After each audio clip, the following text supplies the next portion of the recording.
பிசாசு ஒரு தேவனுடைய பிள்ளைய எப்படி சந்தோஷத்தை அவங்கள எடுத்து போடுவான் அப்படின்னா, குற்ற மனசாட்சியை கொடுத்துதான் சந்தோஷத்தை பறிப்பான்.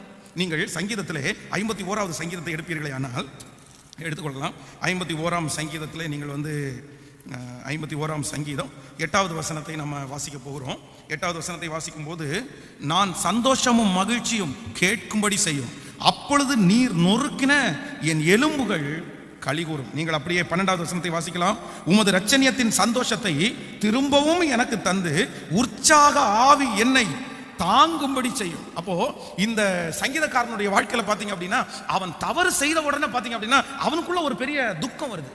இன்னைக்கு நிறைய ஆண்டவருடைய பிள்ளைகள் ஏன் துக்கமா இருக்கிறாங்க அப்படின்னா, அவங்க துக்கமா இருக்கிறதுக்கு பிசாசு உள்ளுக்குள்ள பூந்து அவங்களுக்குள்ள ஒரு குற்ற மனசாட்சியை கொடுத்துட்டே இருக்கிறான்.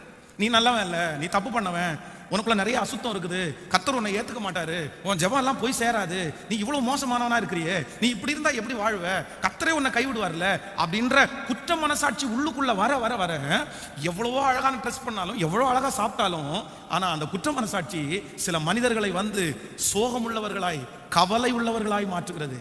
அப்போ நான் எதனால துக்கமா இருக்க கூடாதுன்னா, நான் சொல்றேன், ஆண்டவருடைய சமூகத்திலே நாம் குற்றங்கள் செய்யும் போது நம்ம குற்ற மனசாட்சியோட இருக்க வேண்டிய அவசியம் இல்லை. நம்முடைய தகப்பனாரிடத்துல போய் மன்னிப்பு கேட்கும் போது நம்முடைய தேவன் நம்மை மன்னிக்கிறதற்கு தயை பொருந்தினவராக இருக்கிறார்.